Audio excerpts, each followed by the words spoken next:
Welcome to this video tutorial. In this video, we're gonna have an introduction of how to use a drawing in SolidWorks.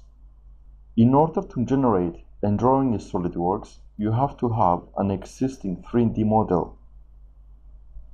Using the part or the assembly environment, I can generate a datasheet format of a drawing where I can set the appropriate information and specification of a product or a component. This datasheet format has to go direct to the manufacturer. If any information is missing, the manufacturer has to come back to you to update the drawing file.